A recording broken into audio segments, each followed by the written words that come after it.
35岁以前，我把我张家所有的财产几乎都花光了。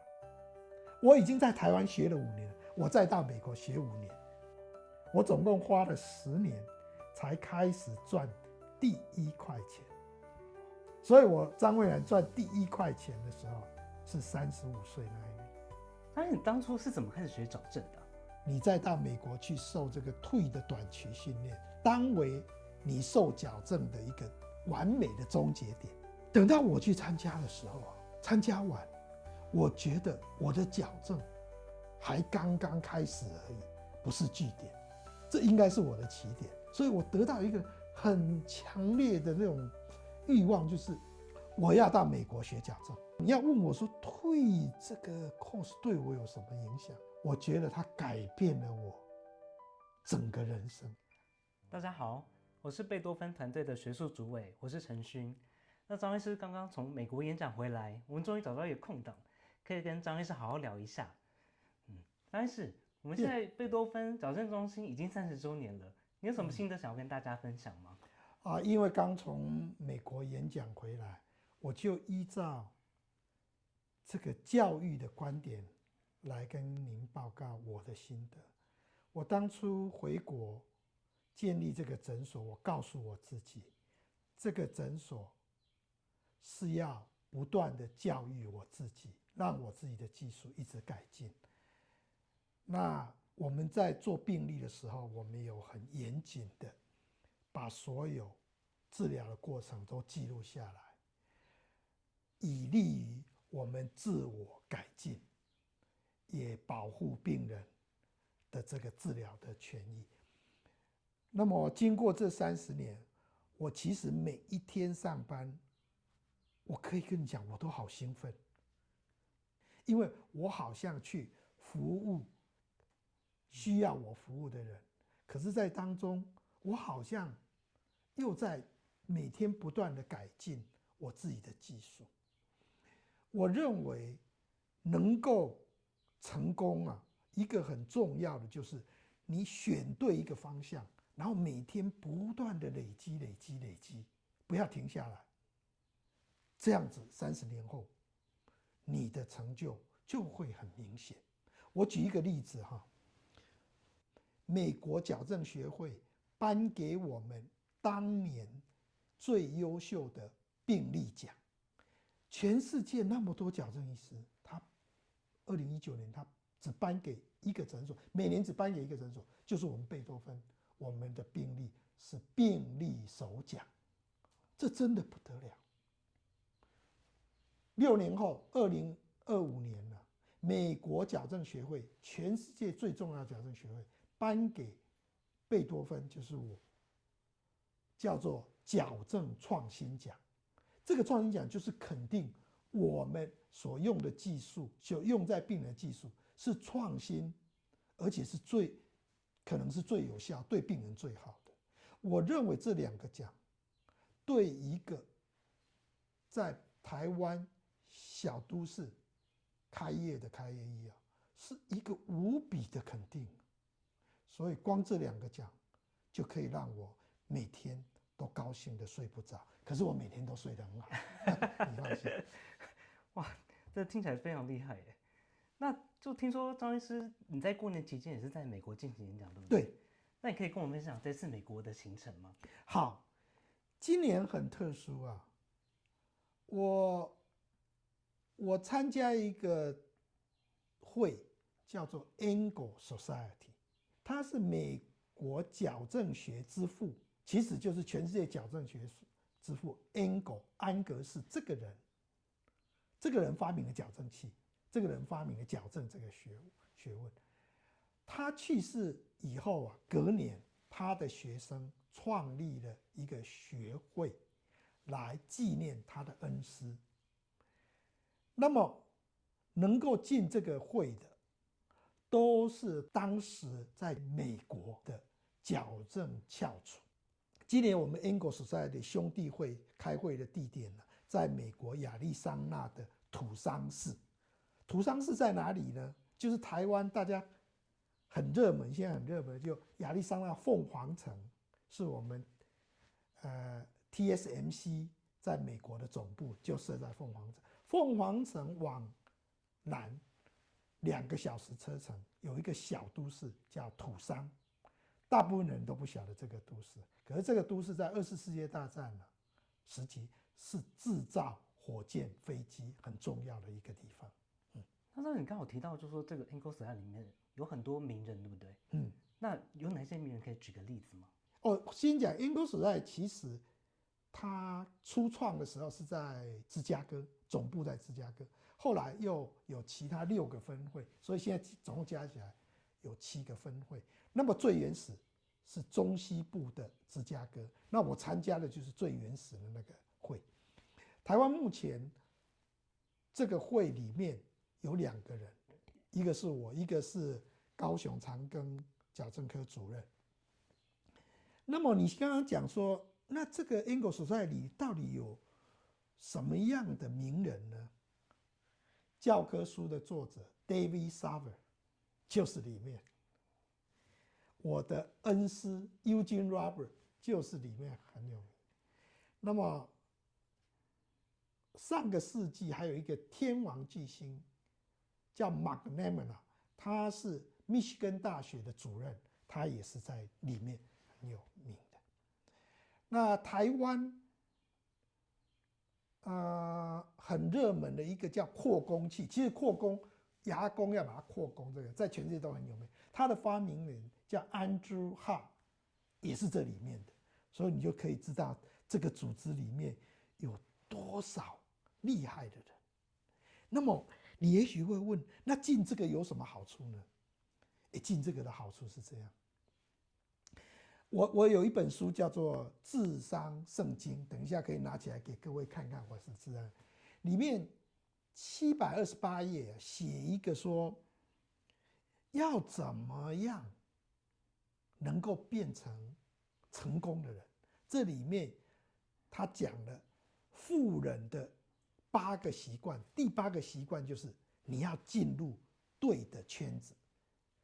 如果把这个套在事业矫正的事业里面，进入 Ingolstadt 就是进入正确的圈子，因为你进入这个圈子，你接触这么多厉害的人，你自然而然就会督促自己每天不断的努力，让自己变厉害。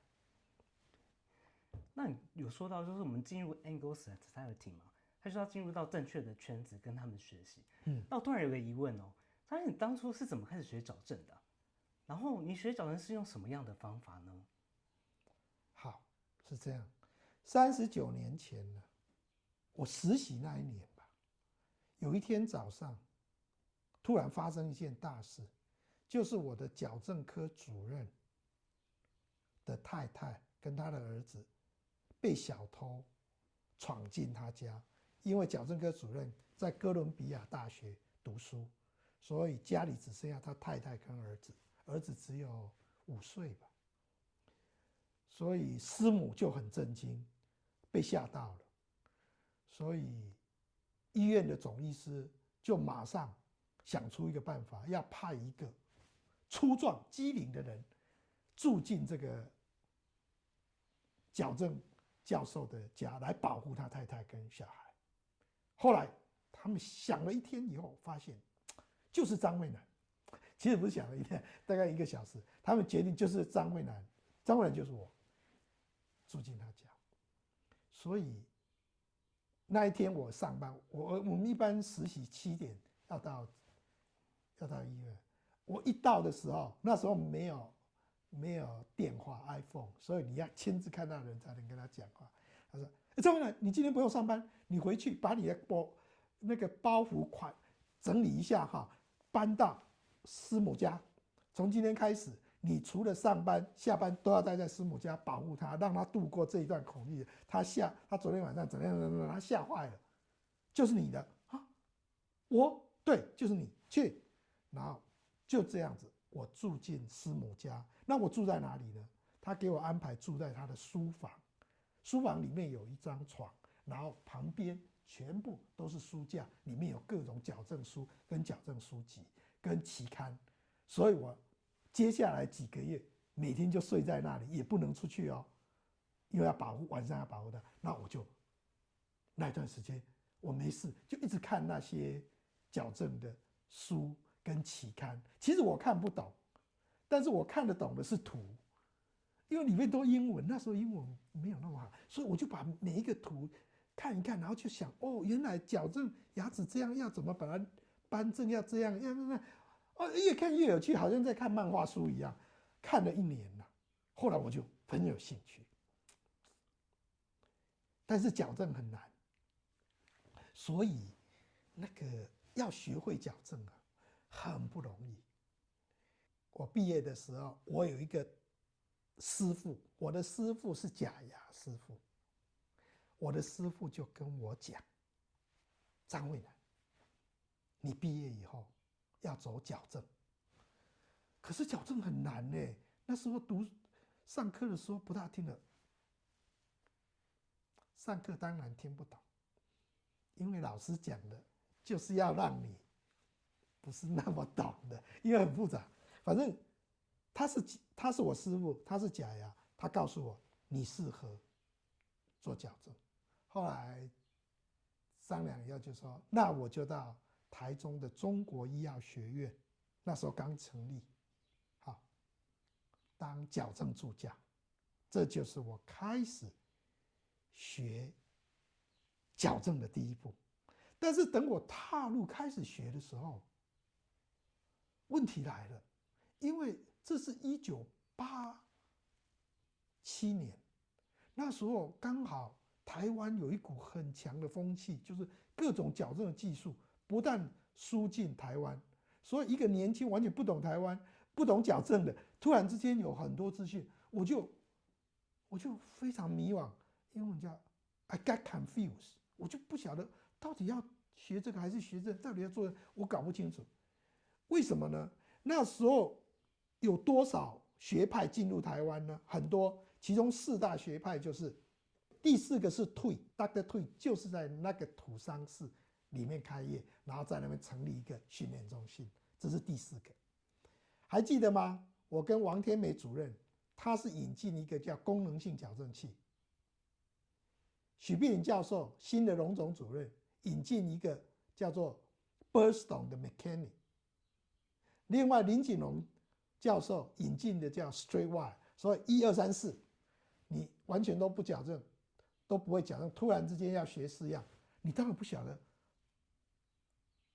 到底要学哪一样，要做哪一样。所以学武功啊，只要学1样就好，一次学4样会死的，会 confuse。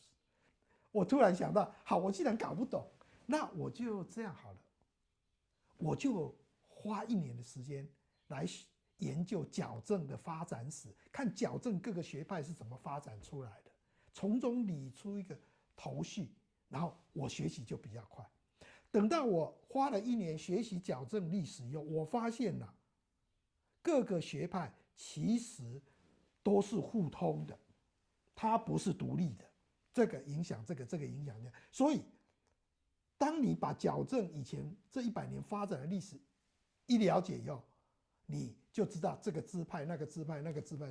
所以后来我学习就变得很顺畅、很快乐，很有英文叫做 vision， 很有愿景。哦，原来这样，原来那样。因为当你不了解的时候，看看以前的历史，以前的历史啊，不见得能告诉你未来下一步，但是会帮助你比较正确的去 predict 未来的矫正会朝什么样的发展，哪一种矫正器会是未来的趋势。所以你如果问我怎么学矫正，学矫正历史大概是我当初的最大的秘诀。谢谢你问这个问题，我觉得这个问得很好，让我回想这39年我是怎么经历啊，一晃39年了。但是你刚好提到4个流派里面有一个叫推 Foundation，它这个是什么样的机构啊？首先回到100年前，矫正学之父临终前啊，他收的最后一个学生叫做Tui，Charlie Tui，就是他的最后一个学生。他是在病床，躺在病床的时候口授教给这个学生。教完以后，他非常喜欢这个学生，他写了信给他所有的以前教过的学生说：你如果要知道老师临终前最推荐的矫正技术，你要去跟这个人学习。这个人就叫做查理·退。所以查理·退在1927年就协助这个矫正学之父，把他最后临终前的理论写成一篇文章。这篇文章就奠定了后来现在矫正器的一个主轴。那个矫正器叫 Edgewise，Edgewise 就是在1927年这个查理·退帮矫正学之父写的这篇文章。那他就回他的家乡，他的家乡在亚利桑那的凤凰城，就是我们 TSMC 在美国的总部，就在凤凰城啊！怎么这么巧啊？我们新竹就是 TSMC 在台湾的总部，非常，所以他就回到凤凰城开业。回去之前，老师有交代他一个任务，他希望他能够立法让矫正变成一个非常专业的，只有矫正医师可以做矫正，一般牙科不能做矫正。那矫正医师不能做一般牙科，也就是说，矫正医师要砍断他一般牙科的那只手，他不能做一般牙科；一般牙科要砍断他那只手，他不能跨界来做矫正。查理·退那时候觉得很有道理，回到凤凰城，依照他的政商关系，以后他就跟立法人员游说，终于很快的在1年内通过了这个法律，不得了！美国唯一一个州可以通过这个法律，就是亚利桑那州。没想到通过的时候接下来问题来了，刚好碰到经济大萧条，还记得吗？那股票狂跌，大家日子都不好过。然后不好过，牙医又不能做矫正，矫正又不能做牙医，大家都讨厌他。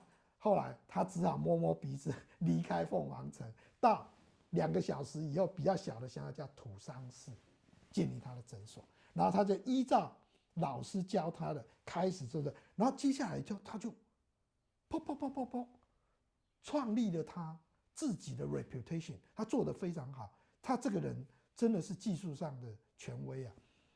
于是就有很多人在2次世界大战以后要学矫正的，几乎都涌进他这个诊所跟他学矫正。这就是这个退厉害的地方。那退跟我有什么关系呢？1988年那一年台湾有一个很有名的矫正医师叫滕启明，在美国学了这个退的技术以后，回台湾他就开始开这个课，他找了他的老师来开课，然后开完课，这群上过课了以后，再把鼓励这群学生再到美国再去受短期的训练。其中有一个人就是我就去上了这个课。上完课以后，我好兴奋，然后我就问这个滕启明教授：“教授，那你觉得下一步我要怎么做？”他说：“你这个在台湾的训练已经快要到尾声了，那么我认为最后你再到美国去受这个退的短期训练，当为你受矫正的一个完美的终结点。假设你受一个教育，对不对？你最后是接受这个。”我说：“很有道理。”所以我回来以后马上申请，其实也不用申请，因为滕启明医师已经帮我安排，就是报名下一期6个月以后在土桑举办的退的 course， 所以我就去了。那时候我没有钱，总共11万是我大姐帮我出的。我大姐1个月的薪水那时候是9000，所以等于是她1年多的薪水，她支援我去参加这个课，所以我就去了。那么我心里想，这就是我矫正教育里面的一个完美的据点，对不对？据点。等到我去参加的时候，参加完，我好像被醍醐灌顶。我觉得我的矫正还刚刚开始而已，不是句点，这应该是我的起点。所以我得到一个很强烈的那种欲望，就是我要到美国学矫正，我不要只在台湾学矫正。所以我回来以后，我就说服我爸爸，我跟我爸爸讲，未来有一天那么你的财产要怎么分，可不可以先告诉我？我爸要怎么分？所有的财产都是你的啊，都是我的。对，为什么？我那两个姐姐已经嫁出去了，不属于我们张家，不能继承张家的财产，所以所有的地都是你的。哇，我那时候想，爸爸，您做这个决定真是明智啊。好，那么可不可以啊？因为我也不可能再回云林县当农夫了，你就把这些农地卖掉以后，给我一笔钱，我到美国去读矫正，我要当矫正专家。我爸爸听了有道理，他的唯一的儿子不可能再当农夫嘛，在云林县当农夫，马上卖掉所有的地，给我$25万。你要知道，37年前$25万，那是天文数目啊。那么我就带着这$20万到美国去读我的博士跟矫正。如果你要问我说退这个 course 对我有什么影响呢？我觉得它改变了我整个人生。如果我没有去参加这个退我并不会有那么强的欲望想要到美国受这个教育，因为那时候我觉得全世界最值得去接受矫正教育就是美国。哇，所以张医师，你这次因为 Angle Society 的安排嘛，又再回去推 Foundation，对不对？对。那你当时心情是怎么样？其实我下了飞机，车子从机场一进入这个都市啊，我眼睛已经红了，因为我在想，怎么可能37年就这样过了？37年前我到这个都市，我完全不知道这个世界，我听得懂英文，但是我讲不出来。那我是一个乡下小孩，所以我知道的很有限。所以，当车子开进那个都市的时候，那也不是什么都市了，其实是很小。那我其实很感动。那这一次开会啊，退 Foundation 的理事长就特别安排给我们 Angle 这个会员兄弟会的所有的会员去参观这个退的 Foundation。所以我那一天带着我家人，还有我的年轻的医师 Joshua Lin 回到这个退 Foundation， 我感触好多。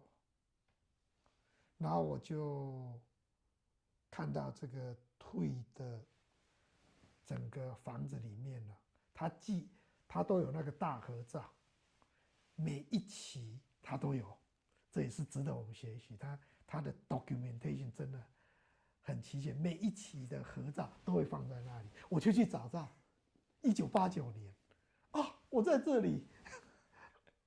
然后那个理事长，他的名字叫 James Vaden， 就过来说：“张远你在哪里？我在这里。”然后他问我一个很有趣的问题，他说：“那你还记得你坐哪一个位置吗？这里教室里面你坐哪一个？”我就跟他讲，坐第一桌的这个位置，然后他就笑一笑，他就笑了。我坐第一桌，他问我坐哪里，我说坐这一桌的这里，他就笑了。为什么？对，为什么？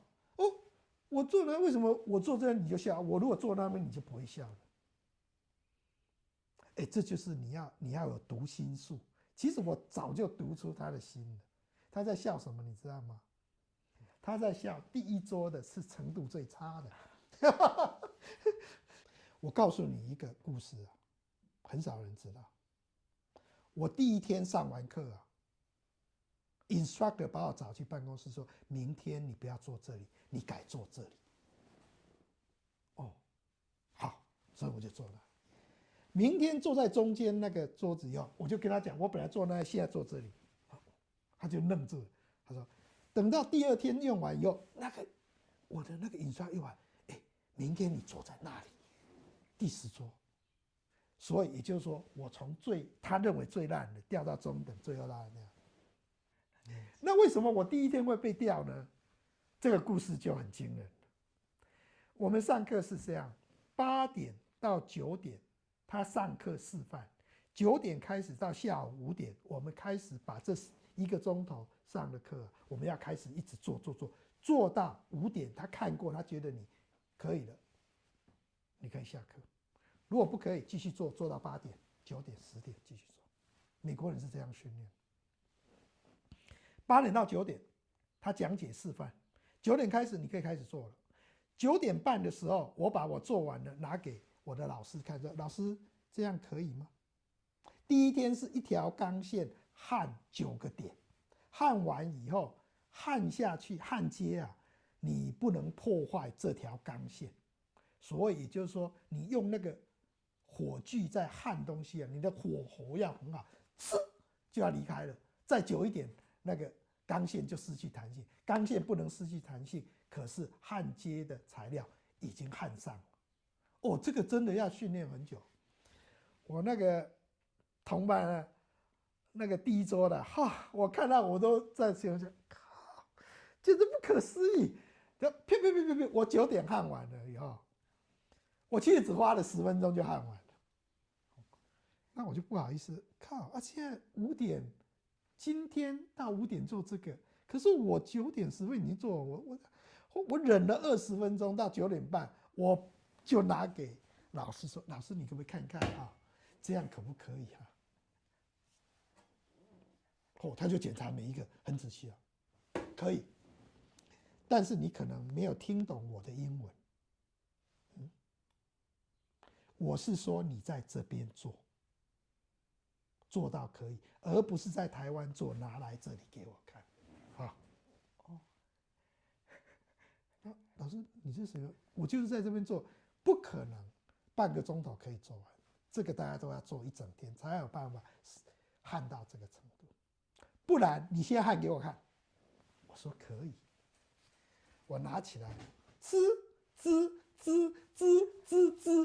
，9下好了，放下去，你来看看可不可以？他愣住了。你怎么可能租9下就焊好了？不用再来，就这样。他吓到了，所以才会把搬到这里，再搬到那里。第二天是弯线，也是半个小时好了。这就是我被一调再调。那么这件事对我有什么影响呢？对我的影响就是，我突然觉得我其实很厉害。虽然我只有27岁，但是假如我没有一个美国的学位，人家不会觉得我有什么了不起。因为当你有技术没有学位，特别是没有到美国拿一个什么学位的，其实在台湾很难立足。那个时候了，那个年代，现在不一样。现在台湾人对自己比较自信。37年前，台湾人来台大，去美国，最好是留在美国拿绿卡。现在大家要留回来台湾，所以时代不同了。但是我那时候纯粹的只是，我知道我的技术已经到位了，我只是没有学经历而已。我就是要补足这一张证书，叫做学历。哪一种学历？那时候在台湾最吃香了。根据我的老板王天美院长讲的，你如果要出国拿学历，回来要当教授，你要拿博士，没有博士我很难聘你当教授。这就是我后来决定，我要花5年。我已经在台湾学了5年，我再到美国学5年，就是矫正博士加上专科医师训练。我总共花了10年才开始赚第1块钱。所以我张蔚然赚第1块钱的时候，是35岁那一年。35岁以前，我把我张家所有的财产几乎都花光了，但是我是投资在学问上，而不是花钱。投资在自己的身上是最棒的投资。如果我要给你一个建议说，什么投资最好？投资在自己 ，invest yourself。后来你后半辈子会得到很好的回报，更不要说，不是只有金钱的回报，是那我突然改变我的视野，我看他的世界原来是这么大，而不是只有在我诊所里面这一点。